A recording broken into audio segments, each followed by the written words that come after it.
Bueno, buenos días, compañeros, amigos. Estamos ahorita en este nuevo episodio del podcast Pensándolo Bien de la revista SIC. Hoy está Marisabel con nosotros y nos acompaña el doctor Ramón Guillermo Veleo. El doctor Veleo, bueno, es una institución en Venezuela con lo bueno y lo malo que eso significa, doctor Veleo. Pero ciertamente, además de eso, es buen amigo de la Compañía de Jesús en Venezuela, buen amigo de la revista SIC en especial, y buen amigo de nosotros, de Marisabel y mío, y lo cual es un gustazo que nos damos.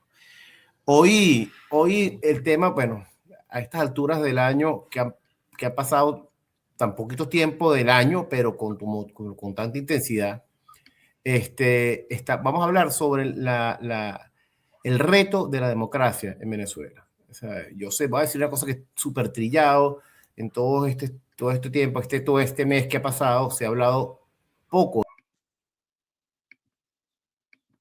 como principio de la doctrina social de la iglesia, como sistema, además en el que tanto se esforzaron desde, no sé, desde todo el siglo XX en que eso fuera así. Hoy, por re o por fa, la palabra democracia está ausente de todo el debate, pues, ¿no? Y yo comenzaría con esa pregunta, Ramón Guillermo. ¿Cuál crees tú que son los retos para los demócratas hoy en día en Venezuela?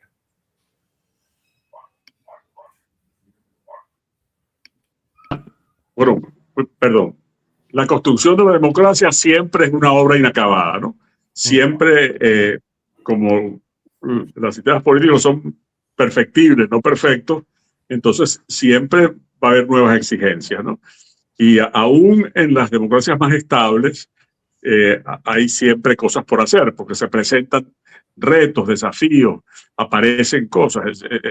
En los últimos, después de los desafíos al Estado constitucional democrático en el siglo pasado, el desafío del fascismo y el nazismo, el desafío del comunismo, del socialismo realmente existente, en este siglo XXI ha habido los desafíos, mira, de los populismos, de los fundamentalismos, de los autoritarismos, que complican la cosa democrática mucho, ¿no? Y siempre van a plantear, digamos, desde sus impugnaciones, retos nuevos.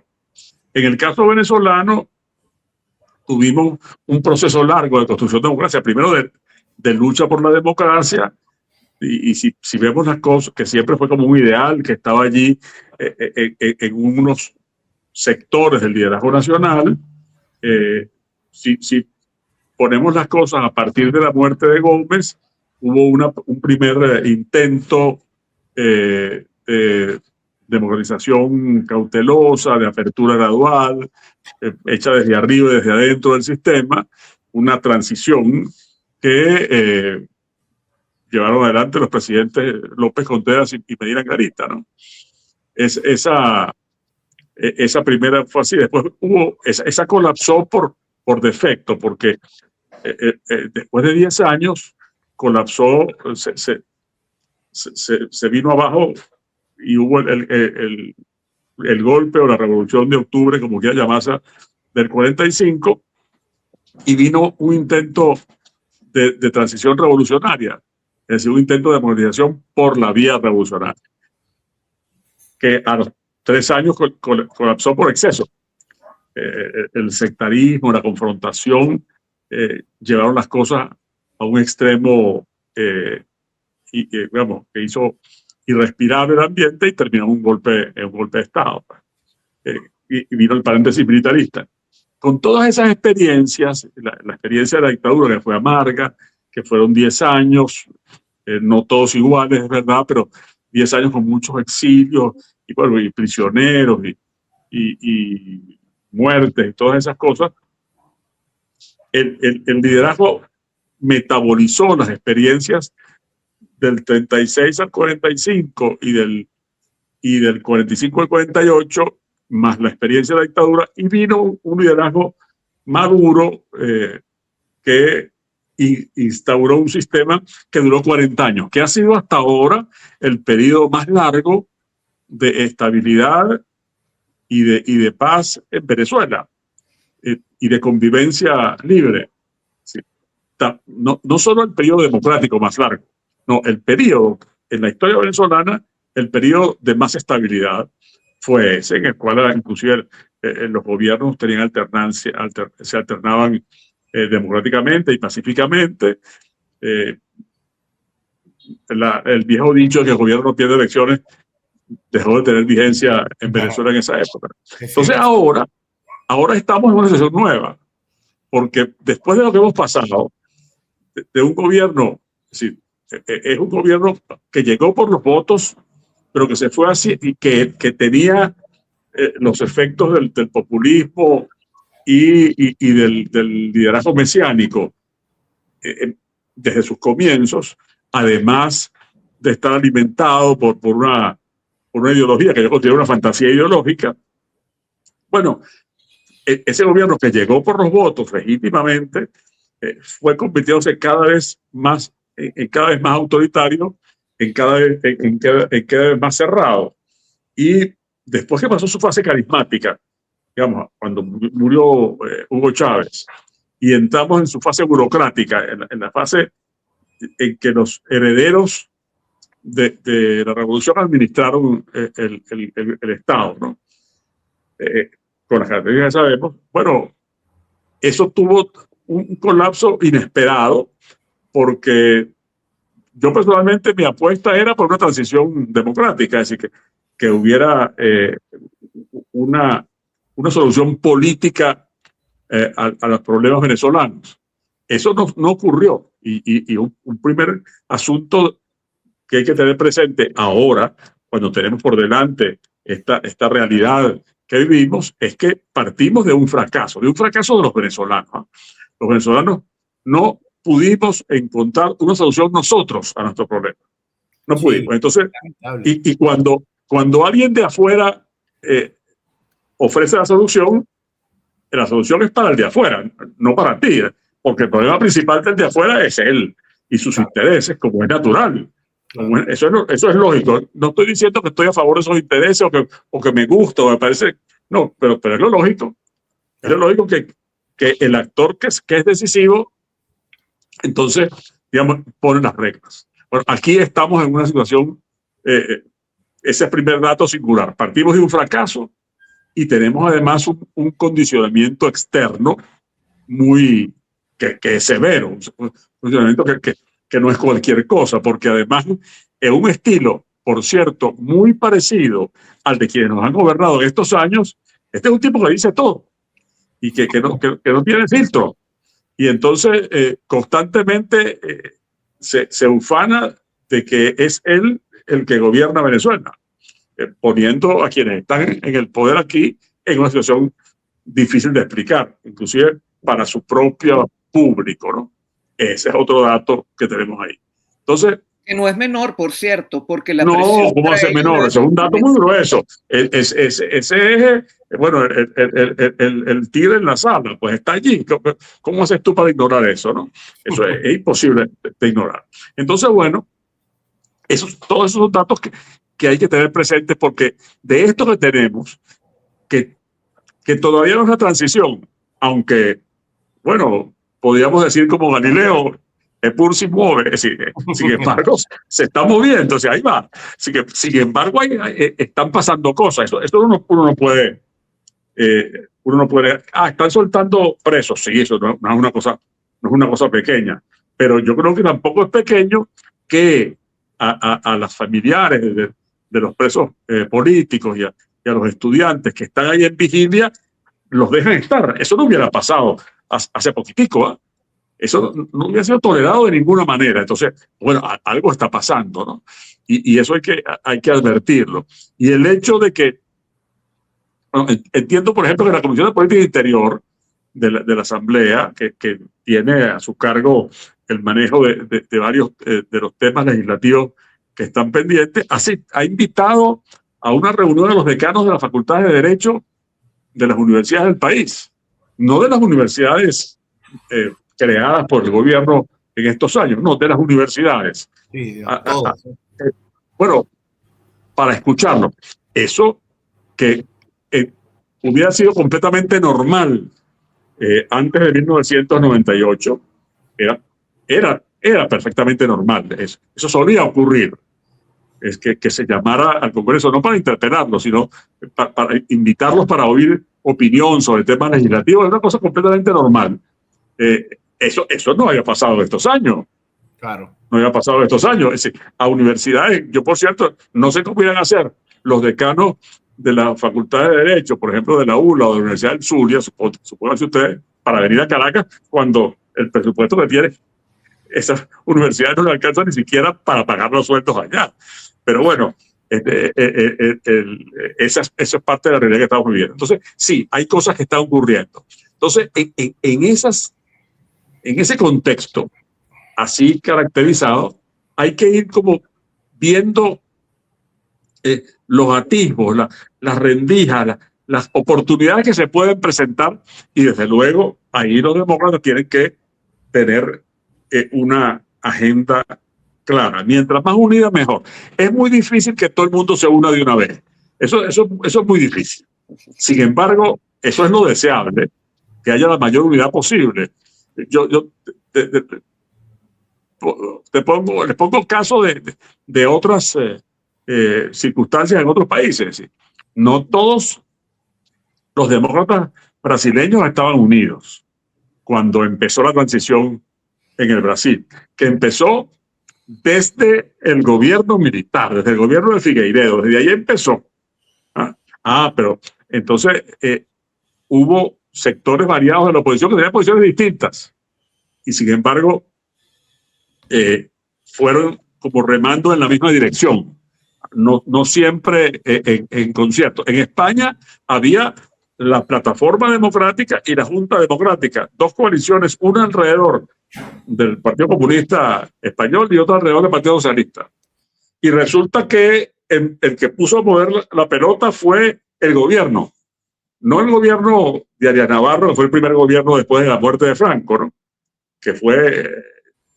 Yo recuerdo mucho, yo escribí en Semana en esa época, y en la revista Semana, y me acuerdo que mi artículo era el primer gobierno de la monarquía o el último gobierno del franquismo, porque en realidad era un gabinete de franquistas, ¿no? Claro. Bueno, con elementos también con franquistas renovadores, con gente que había estado en el gobierno pero que quería un cambio, como Fraga o como el conde Motrico, y Areilza, todos estos personajes que ahora parecen como historia antigua, ¿no? Entonces, después que llegó Suárez y empezó a moverse la cosa con Suárez y con el rey Juan Carlos, entonces los que estaban por fuera en la oposición, bueno, empezaron a ver más o menos desconcertados aquello que estaba pasando y empezaron, oye, vamos a ver cómo hacemos con esto. Y hay unos que decían, no, de ninguna manera. Y otros dijeron, no, vamos a ver cuáles son las posibilidades que esto nos da. O como pasó en Chile, después del plebiscito que Pinochet perdió. Había ocurrido que había gente que no era partidaria de participar en el plebiscito, que eso era legitimar a la dictadura. Y mira, resulta que ganaron y pasó todo lo que pasó. Y empezó una negociación. No es que al día siguiente del plebiscito entregó el gobierno militar, no. Empezó una negociación de un año y todavía recién no han terminado de cambiar aquella constitución que fuera que dejó Pinochet, porque una de las cosas que está más frecuente en estas recetas o intentos de comprender las transiciones es, por ejemplo, no empezar por la Constitución. Eso es muy complicado. Claro. No empecemos por ahí.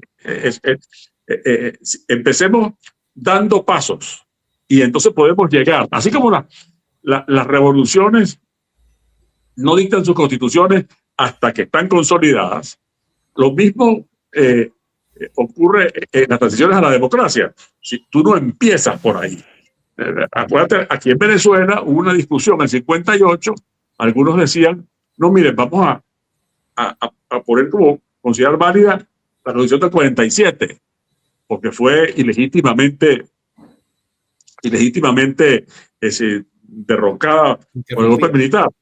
Y entonces, ¿qué pasó en ese momento? Predominó la idea, no, vamos a hacer la reforma constitucional de acuerdo con las pautas de la Constitución del 53, de la Constitución de la dictadura. Claro. Y así se hizo. Hubo una solución transaccional allí en el Congreso que se escogió como base, una propuesta de Gonzalo Barrios, creo recordar, que como base para la discusión fuera la Constitución del 47 fuera el proyecto base para la discusión de la nueva Constitución.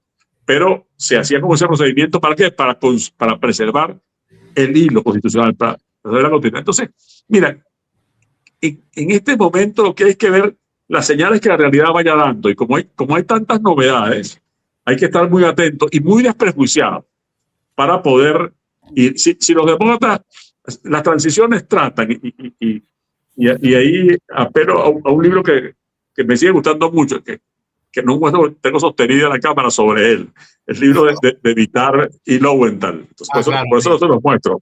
Claro, buenísimo. Porque me desequilibro. Pero fíjate tú que el subtítulo de ese libro, se llama Tradiciones Democráticas, el subtítulo es Poniendo los principios en la práctica. Porque resulta que, los principios, los valores democráticos, los grandes principios que son el sustento de la democracia, los primeros que creemos los demócratas, hay que ponerlos en la práctica, hay que buscarle la vuelta para que logremos posibilitar lo que es necesario posibilitar. Y eso no va a ser de una sola vez, eso no va a ser que un buen día amanecimos todos convertidos a la democracia, y que inclusive los demócratas resolvemos democratizarnos mucho más de verdad, porque nosotros a veces somos demócratas, pero pensando en nosotros, no nosotros que somos como estuviéramos ya ontológicamente definidos, como fuéramos insospechables de cualquier conducta no democrática. Y no, pues venimos de estos antecedentes, así como el proyecto democrático del 45 no podía desgastarse de los viejos antecedentes dictatoriales, arbitrarios y del viejo caudillismo. Bueno, el proyecto del 58 arrastraba esos lastres. Pasó que al comienzo de la Revolución Bolivariana al proyecto revolucionario le costaba liberarse de 40 años de vida democrática. Nos costaba aceptar porque nos habíamos acostumbrado a aquello.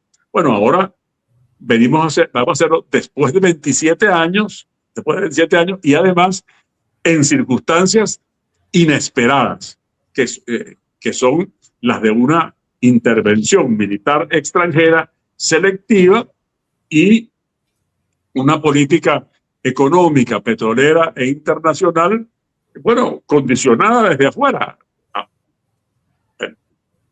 Algunos podrían decir que determinada desde afuera, ¿no? Porque es un condicionamiento muy severo. Bueno, ese es el campo minado en el que tenemos que movernos. Que si entendemos que es un campo minado, lo caminamos con cuidado. Esto no es una cancha perfectamente con la grama recortadita. Sí, el césped inglés.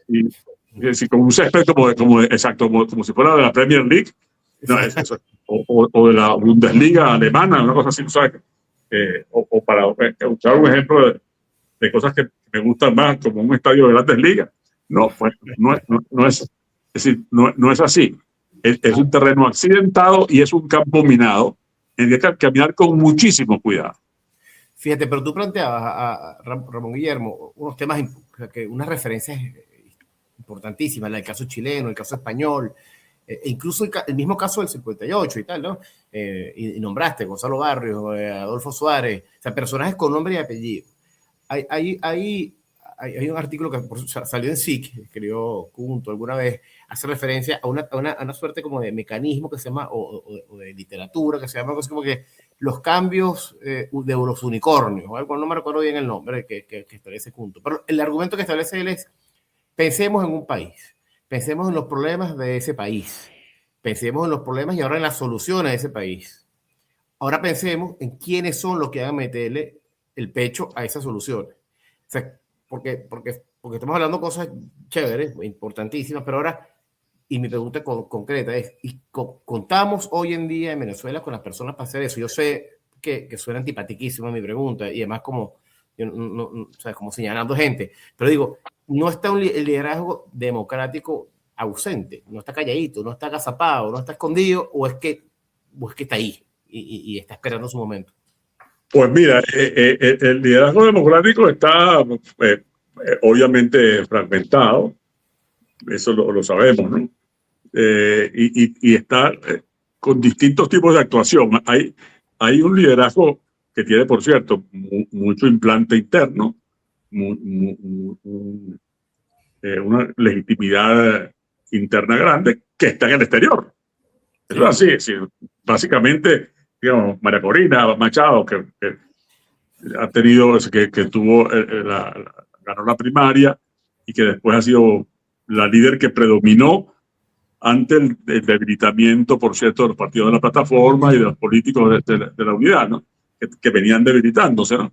Entonces, finalmente, ese mensaje, que era un mensaje muy minoritario en el mundo opositor, se convirtió en el mensaje mayoritario. Bueno, ese dato está allí. Ese existe. Y están diciendo y haciendo cosas desde afuera. Sí. Y aquí en Venezuela hay una gente haciendo adentro. Yo creo que el grupo de diputados que fue elegido en la Asamblea Nacional en las planchas de Unión y Cambio y Un Nuevo Tiempo y que han venido diciendo cosas en la Asamblea y hacia la calle, tienen también una política. Ahora, es necesario que los demócratas se vayan encontrando para ser más eficaces en el proceso. Porque, mira, uno, ¿con quién se hacen los cambios? Eso, con los que están. Y la realidad va haciendo que emerjan caras inesperadas. Ahorita nos parece a todos muy lógico Adolfo Suárez, ¿verdad? En el caso español. Pues en España no era lógico cuando apareció. Era una figura de segundo rango en el régimen. Había sido gobernador de Segovia, director de Televisión Española durante el régimen franquista. Y que se trataba de un reformista, era una cosa que muy poca gente sabía. Su último cargo había sido ministro secretario general del movimiento, es decir, el ministerio que se ocupa del partido único del gobierno dictatorial y de los medios de comunicación, del aparato de comunicación del gobierno franquista, del régimen, ¿no? Ese es lo que era, eso es lo que era. Y entonces resulta que incluso yo recuerdo mucho una caricatura de, no sé si fue Cambio 16 o Triunfo. Yo en ese momento era lector de muchas revistas que se conseguían aquí y costaban 5 bolívares.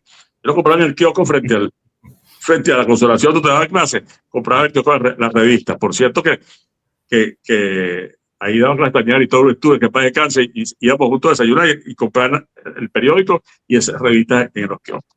Y recuerdo una caricatura que cuando, hablando del búnker, que se llamaba en esa época al grupo más duro de la dictadura franquista, decía, ay, y se llama Adolfo, así como una nostalgia, porque Adolfo era tocayo, Suárez era tocayo del dictador alemán, ¿no? Bueno, pues, y sin embargo pasó lo que pasó. ¿Tú crees que se podía considerar probable que el general Jaruzelski fuera en Polonia? El general Jaruzelski, jefe del ejército y secretario del Partido Comunista, podía ser en Polonia el que adelantara las cosas. Mira, y fue. Bueno, y entonces Solidaridad y los sindicalistas que habían sido golpeados, confinados, perseguidos, una cosa en un momento terrible. Sin embargo, vamos a hablar con ellos, pues. Vamos a hablar. Porque surgen las cosas de fuentes insospechadas. Y así es. Va a salir un liderazgo nuevo. Fíjate tú, el 58, aquí, en el caso venezolano, es verdad, vinieron los grandes líderes del exterior que además habían tenido esa rectificación, ese examen de conciencia, y han rectificado y habían hablado en Nueva York, Betancourt, Caldera y Villalba, ¿no? Que no es que nadie eran panas antes, ellos eran socios. Era gente, bueno, sí que ha publicado sobre eso trabajo, inclusive un trabajo mío sobre eso. Sacamos uno conjunto, ¿cierto? Sí, bueno, pero que la arrasaban podía ser. Que podía ocurrir que un hombre como él, que resultó ser un hombre bueno y un tipo verdaderamente demócrata, bueno, era el jefe de la Armada en tiempo de Pérez Jiménez, bueno, recientemente nombrado, se nombró el 1 de enero, jefe de la Armada.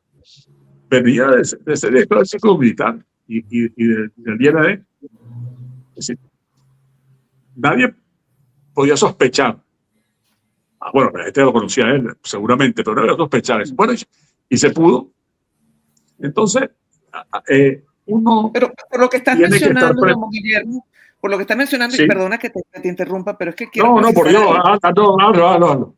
Hay cosas que me llaman la atención. Uno, apertura de esta dirigencia, tanto la que está aquí como la que está afuera, de parte de la oposición, apertura a escuchar a las autoridades de turno.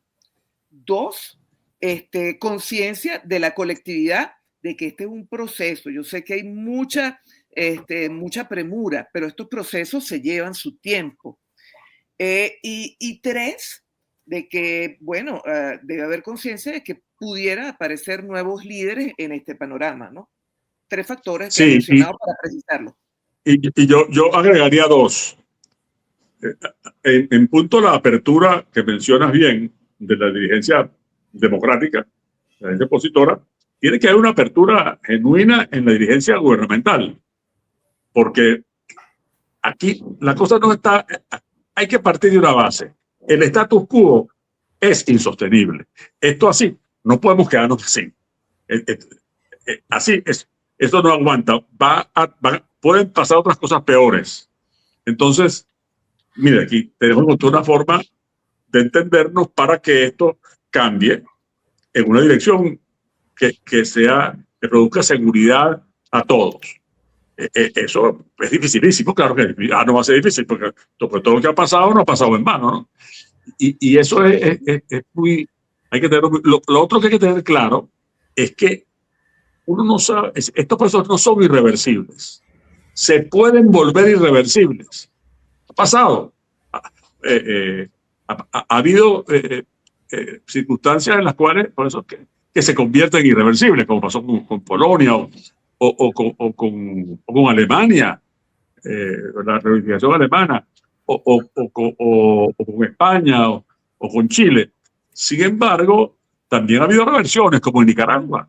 En Nicaragua, presionado por la guerra civil y por la existencia de la contra, por el caos económico terrible que había en el país y la presión del gobierno de Reagan,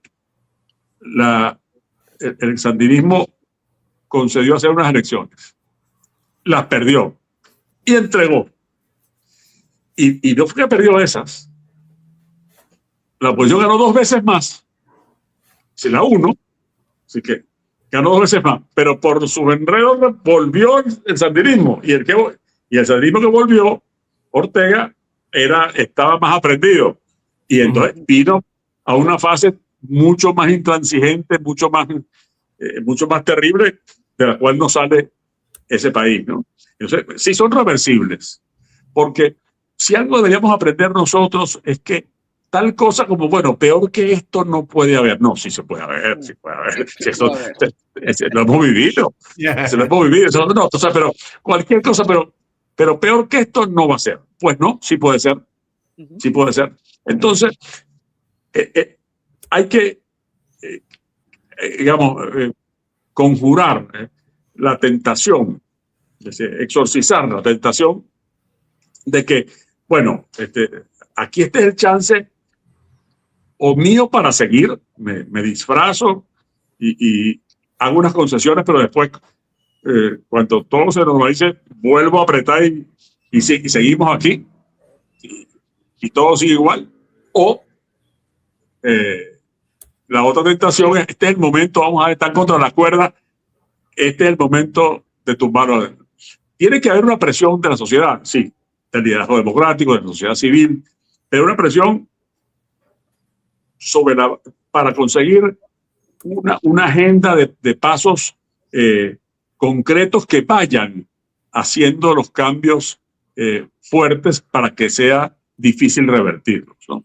Claro. Y eso es paciencia, objetivos claros, Tú dices, por ejemplo, el Poder Judicial, es decir, obviamente un cambio en la justicia le da mucha tranquilidad a todo el mundo, no solo a los presos políticos, que es importantísimo, sino a todo el mundo. Saber que yo como trabajador puedo ir a los tribunales del trabajo a hacer defender mis derechos, o yo como empresario puedo ir a hacer defender mis derechos, o a los juzgados civiles y mercantiles para todos los temas de los derechos en esos campos. Bueno, eso tranquiliza mucho las cosas. Y, por supuesto, para poder llegar a unas elecciones como tenemos que llegar, una elección que para que sea útil a la transición tiene que ser creíble, porque si es una elección que no sea creíble, pues no va a servir para nada. Entonces, claro. Pero para eso tenemos que llegar allá. Y a eso se llega dando pasos institucionales que suponen pasos políticos previos para poder hacer posible los cambios institucionales.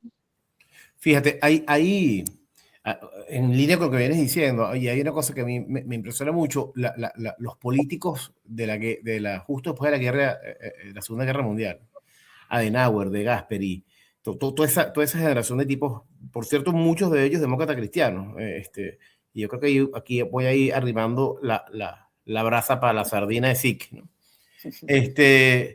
Hay uno de ellos, italiano, Giorgio La Pira. Sí, cómo no. Que me tiene fascinado las cosas que hacía. Un hombre impresionante. Y terminó retirado de todo, ¿sabes? Se metió a monje. Se metió a monje, ciertamente. Se metió a monje. Sí. Él es el autor de la arquitectura cristiana del Estado. Además un tipo, creo que es beato. No, sí, es posible que esté camino a los altares, sí, creo que sí. Hay una causa. Es un tipo excepcional, un tipo rarísimo, además. Muy extraño. Fue alcalde de Florencia. Fue alcalde de Florencia. Y bueno, alcalde de Florencia, dime tú. Caramba. Ahora, fíjate, él tiene una frase, que es una frase en una carta que él le dirige al presidente Nasser. Una cosa que parece loco. Pero la frase es espectacular. Quiero que con eso empatar en la pregunta que te quiero hacer después. Él dice que los políticos tienen una responsabilidad espectacular, la pone él, es el adjetivo que usa. La política real, insisto, estoy leyendo la frase de la carta, dice, la política real, en el fondo, es una mística. Los demás políticos, aquellos que no creen en esto, o sea, que no creen en la mística, no son más que directores generales. La historia es una mística, es una marcha hacia Dios. La política consiste en marcar el ritmo, en proporcionar este movimiento y en darle sus dimensiones a este fenómeno. ¿Cómo estás viendo tú? A mí la frase me encantó cuando la leí y me hizo, me increpó con el tema de los católicos y de los cristianos en política. O sea, ¿cómo estás viendo tú, Abeleo, hoy en día? Y aquí sí ya por hoy te lanzado una recta pegadita al cuerpo. ¿Cuál es el compromiso, el desafío de los demócratas cristianos, de los cristianos y de los católicos hoy en día en Venezuela con el tema público? Ya sabemos la tradición larguísima de la democracia cristiana en ese tema, pero que hoy, en el siglo XXI, en este país. Fíjate, el compromiso cristiano no es nada más de aquí y ahora, pero es también de aquí y ahora. Es decir, es una cosa más profunda, más anterior, porque atiende valores que son permanentes, pero es de aquí y ahora. ¿Qué puedo hacer yo ahora, aquí, en este momento? Cuando estaba todavía en bachillerato, ¿no? Y me interesó estar militar, pues ser parte de la vida política. Entonces uno empezaba en el liceo, lo que yo sentía, sí, como católico, fue lo que me di en el colegio, yo soy de La Salle, es que la indiferencia no está permitida. ¿Sí? No puede ser que uno sea indiferente, eso no puede ser. Porque uno es parte de la sociedad inevitablemente y la indiferencia es una decisión negativa, pero una decisión. No hay tal cosa como que yo me lavo las manos, no. Eso no es así. Es decir, lavarse las manos es para nosotros pecado. Es decir, ¿quién se lavó las manos? Poncio Pilato. que no quiso pronunciarse, ¿no? No quiso pronunciarse. Y mira tú las consecuencias, ¿no? Entonces, todos los días en la misa lo nombramos. Así es, todos los días. Entonces, la base de la mano no es. Eso, uno. Dos. Hay unos valores que nos guían, porque la doctrina social de la Iglesia y el humanismo cristiano no es un programa, no es una receta, es una guía. Es una guía. Una guía que nos permite orientarnos en el camino y ir midiendo los pasos. Y yo creo que si consiguiéramos un baremo para medir nuestros pasos ahora es el que yo haga esto o deje de hacerlo, acerca más a una vida mejor para los más. Es decir, porque volviendo a la definición, digamos, lebretiana de desarrollo, o sea, del paso de un nivel menos humano a uno más humano de vida. Bueno, ese es el objeto, para eso existe la sociedad. Y en un momento de la historia, los seres humanos llegamos a la conclusión, después de muchas búsquedas y de muchos problemas, que la democracia, con todas sus imperfecciones, era la mejor manera de afrontar esos problemas, porque le daba voz y le daba voto a todos. Y eso era una consecuencia ineludible de esa igualdad esencial, de que todos somos creados iguales. Entonces, fíjate tú, allí, por ahí anda la cosa, ¿no? Es decir, lo que no podemos es estar al margen, lavarnos las manos. Hay unos católicos que tienen tal o cual militancia política. Hay unos católicos que no tienen militancia política. Y hay unos católicos que están en el régimen. Sí, como no, hay. Bueno, todo ese gentío no es verdad que sea ateo o santero bueno, eso no es verdad. Entonces, aquí hay una operación que es profunda, ¿no? ¿Y cómo voy yo aquí? Porque yo no puedo separar mi fe y mis convicciones de mi conducta. Eso no puedo hacer. No estoy diciendo, haciendo un llamado a la santidad y a la perfección, no porque pues somos imperfectos y metemos la pata y nos equivocamos y erramos. Eso nos pasa. A mí me ha pasado muchas veces en la vida y supongo que me seguirá pasando, porque uno, por viejo, me pasa menos tal vez, pero a mí me pasa. Acá rato. Entonces, bueno, acá rato, pues. Pero, y esa es una cosa que yo creo que es indispensable en esta etapa, para católicos y para no católicos, que es la comprensión humilde de que no somos infalibles. Mira que es una verdad tan obvia, pero que sin embargo nos olvidamos de ella. Es decir, aquí tiene que haber muchas rectificaciones. Tiene que haber muchas rectificaciones porque si no nos hubiéramos equivocado nunca, no hubiéramos llegado a lo que llegamos. Claro. Llegamos a lo que llegamos porque cometimos muchas equivocaciones. Que no todos son iguales, que las de otros son peores o fueron más impactantes. Ok, sí, está bien, sí, es verdad. Yo estoy de acuerdo con eso. Pero no quiere decir que nosotros no nos hayamos equivocado en algo de lo que no esperábamos para que lleguemos a este punto. Claro. Y yo creo que es más de una cosa. Bueno, entonces, esa humildad es indispensable. Y la otra cosa, es una palabra que suena grande porque es grande. ¿Qué grandeza? Es decir, para aceptar la realidad y para poner lo más importante por encima de lo que es menos. Todo no puede ser punto de honor. Si todos lo que tenemos son puntos de honor, entonces no es imposible entendernos. Siempre tiene que haber, concesiones, transigencias. Eso forma parte. En principio no hay finales. No, así es. Es que así es. Es correcto, ¿no? Es correcto.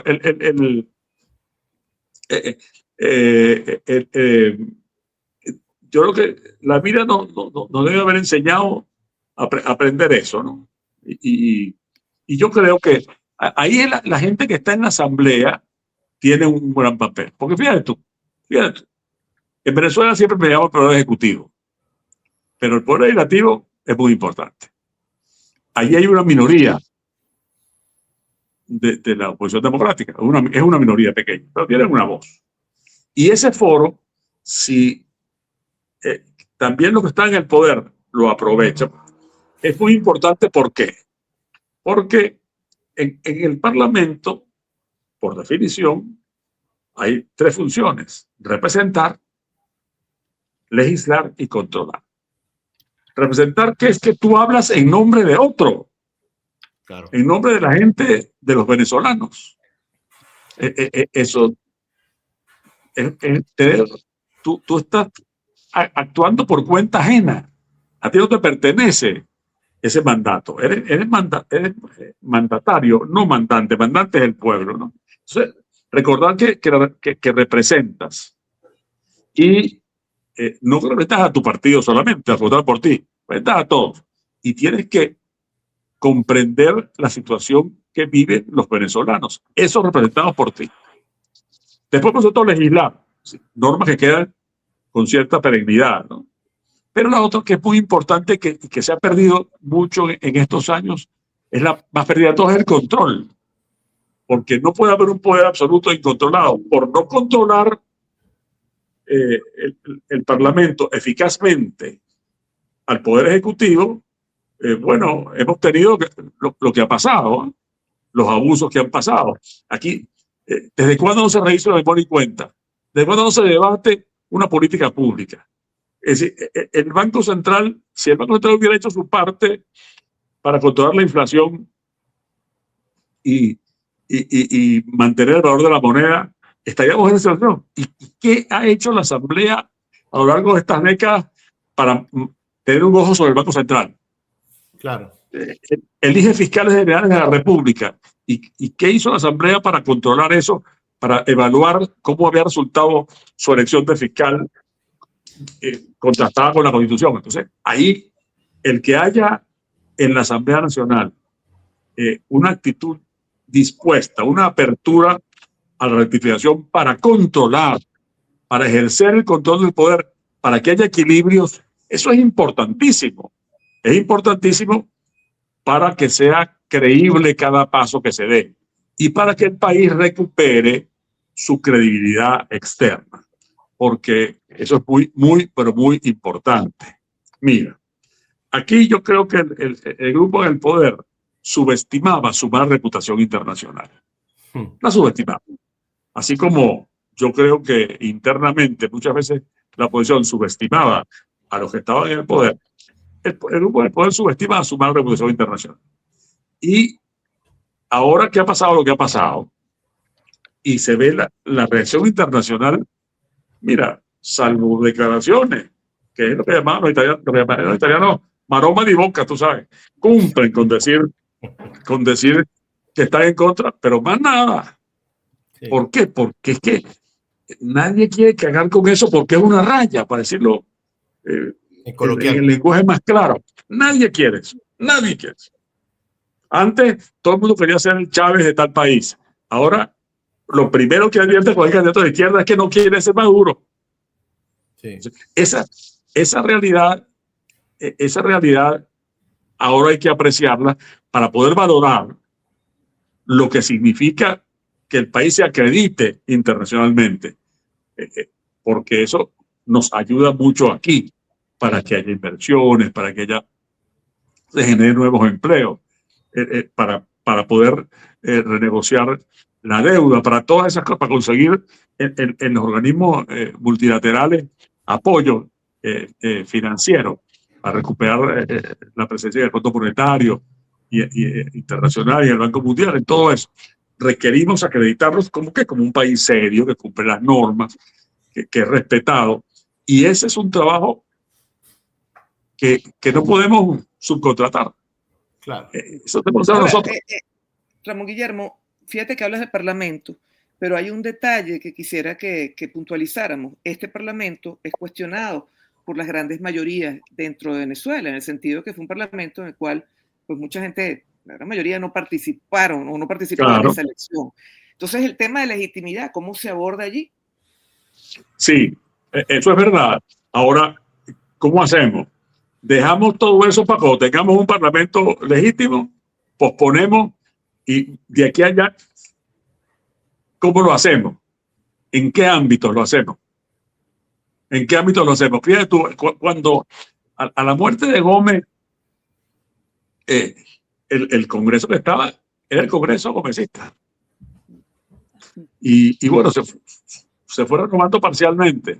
A ese Congreso, por cierto, que había sido renovado parcialmente, en el cual un poco de gente no podía votar y que había sido elegido indirectamente, porque la gente había votado por concejales, los hombres mayores de 21 años que supieran leer y escribir, solamente ellos. 5% de la población adulta del país había votado para elegir concejales que a su vez elegían los diputados. Y los senadores eran elegidos en las legislaturas de los estados, que habían sido elegidas también de esa manera. Y entonces esos, es decir, yo recuerdo, aquí yo no tengo como mi abuelo, el padrastro de mi mamá, el doctor Pedro Horacio Pereira, fue senador por Lara, le ganó 8-6 en la legislatura la elección al doctor Sigala. Eso era así, 14 personas decidían quién era el senador por Lara. Eso era así. A ese Congreso aceptó ser diputado Rómulo Gallego, que era concejal de Caracas y fue elegido diputado a ese Congreso. Fíjate. Y llegó ahí y aquí mismo, aquí atrás, allá arriba está Gallego parlamentario. Las intenciones de él en el Congreso. Daba lo mismo que estuviera Gallegos o que no. Y entonces, cuando el Congreso resolvió, bueno, vamos a elegir presidente nuevo, porque así se elegía según la Constitución. Porque estaba López, que era presidente, nombrado por el gabinete ejecutivo, el presidente interino, uno de los ministros, porque había quitado la vicepresidencia después del 28, había eliminado la Constitución. Entonces, se presentó la elección. ¿Y qué dijo Betancourt, que era opositor? Aceptamos el Congreso con un pañuelo en la nariz. Claro. ¿Por qué? Porque la frase. lo que estaba buscando era otra cosa. Estaba mirando más allá, mirando la jugada siguiente. Si nos paralizamos, no, así no.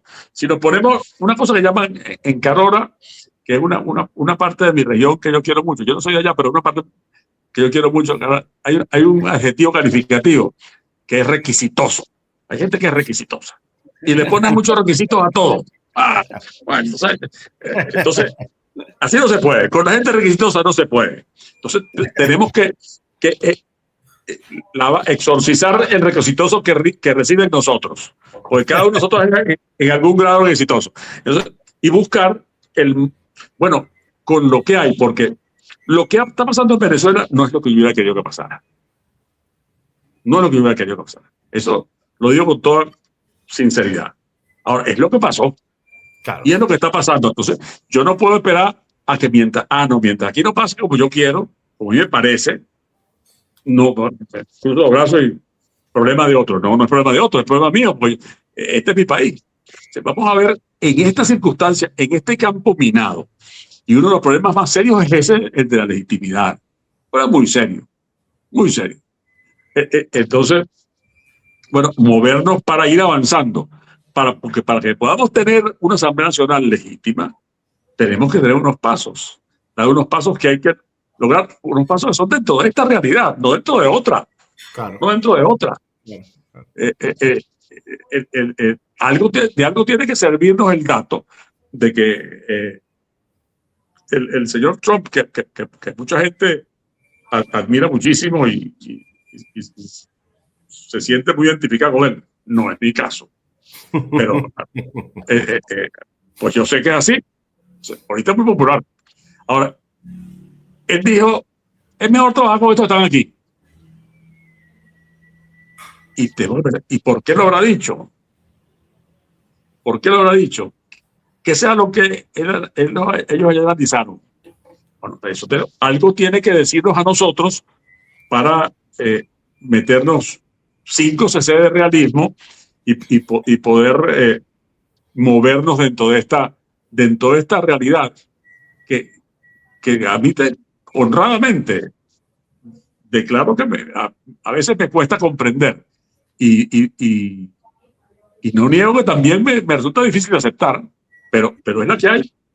Y Sí. entonces en ella hay que moverse si queremos que se mueva la cosa. Ahora, si nos da lo mismo que se mueva o esperamos que venga otra vez alguien de afuera a mover el tablero, bueno, pero entonces renunciamos a ser los protagonistas de nuestra vida, ¿no? Y yo para eso, modestamente, no estoy ganado. Claro. Decía el Papa Francisco en Evangelii Gaudi que la realidad siempre sobre las ideas, ¿no? Era un tipo muy claro, pues, lo que es lo que es, no lo que quisiéramos que fuera. Después habrá que construirlo, pues lo otro. Pero... Mira, ya sí, para a mí, dígame. No, ya para terminar, que se nos fue una hora completa ya en esto. Sí, ahí vamos, ya vamos a llegar. Mira, tú hablaste del Parlamento, yo tenía esa pregunta ahí en la cartuchera para ti. Yo sé que tú dijiste al inicio que, bueno, que comenzar por la reforma constitucional es una muy mala idea porque eso es lo que divide, no lo que une. Pero digo, pensemos más adelante, al final de todo este proceso y tal, ¿habría o no habría que volver a la bicameralidad en el Parlamento? Sí, pero una bicameralidad distinta a la que tuvimos. Okay. Una bicameralidad que no sea simplemente... Yo creo que el comparado con el Parlamento unicameral, aquel Congreso bicameral funcionó mejor y salía más barato que este. Por cierto. Pero yo no estoy diciendo que volvamos a eso, porque hay modalidades de bicameralidad. Es un tema que agradezco que me pregunte, porque es un tema que me gusta mucho, me interesa mucho y que he estudiado con asiduidad a lo largo de los años, ¿no? Y yo creo que es posible tener un Congreso legislativo bicameral con una Cámara de Diputados o una Asamblea Nacional elegida por un tiempo más corto y con unas facultades, y un Senado más pequeño, elegido por un tiempo más largo, que no esté relacionado solamente con las mayorías presidenciales de un momento, y que se vaya eligiendo por partes, pero que además tenga funciones diferenciadas y que su participación en la legislación sea diferente, y además de eso que haya que sea como una cámara de la serenidad, ¿no? Que no lo del debate político intenso contingente, sino como es para lo que existen en realidad los senados en la mayor parte del mundo, que es la Cámara de la Serenidad. Hay una vieja anécdota. Cuando aprobada la Constitución americana, vino Jefferson, que estaba en París, entonces se llamaba ministro a los embajadores, en París, y fue a ensayar con Washington. Y entonces, durante el desayuno, por cierto, Jefferson usaba una cosa que usaba mi abuela, de la que era que echaba el café en el platico de la taza para enfriarlo. Eso hacía mi abuela, por cierto. Jefferson lo hacía. Yo lamentablemente cuando yo leí eso, ya mi abuela no estaba viva, pero me hubiera gustado contárselo, ¿no? Pero resulta que en el desayuno, Jefferson le preguntó a Washington, ¿pero para qué crearon el Senado? ¿Cuál fue la idea de eso? Entonces Washington le dijo, ¿tú por qué viertes el café sobre el platico ese? Y bueno, para enfriarlo. Dice, bueno, para eso creamos el Senado. Bueno. Exactamente. Para que hubiera una segunda lectura más serena, más tranquila de las cosas. Y eso yo creo que puede ser una buena... Entonces, claro, si tú, el Tribunal Supremo o ciertas altas autoridades del Estado, los eliges ahí. Claro. En una Cámara que está integrada distinta, y que no necesariamente representa una mayoría circunstancial, pero que además de eso requiere una mayoría calificada. Entonces, eso puede contribuir a esos equilibrios. ¿Por qué? al fin y al cabo, de lo que trata el Estado de Derecho, y por supuesto el Estado de Derecho democrático, es que haya equilibrios, porque el poder siempre tiende a desbocarse. El poder lo decía Atlas, ¿no? hay que procurar canalizarlo, sí, irlo domesticando. Exacto. Para que no se aleje del bien común, que es como en las oraciones del Mingo. Tú estás cerca del Mingo, estás bien, estás debajo del Mingo. Y es muy fácil que el poder se aleje del bien común. Es muy fácil que se convierta, se vaya al bien particular de los que están en el poder, ¿no? Es una tendencia humana, de la cual nadie puede decir que es completamente ajeno, que es impermeable a eso, ¿no? Entonces, por esa elemental desconfianza, producto de la imperfección humana, de reconocerlo, escogimos, la humanidad escogió hacer un sistema equilibrado. Ahora, ¿cuál es el sistema equilibrado que sea posible en la Venezuela que viene? Eso nos toca a los venezolanos decidirlo.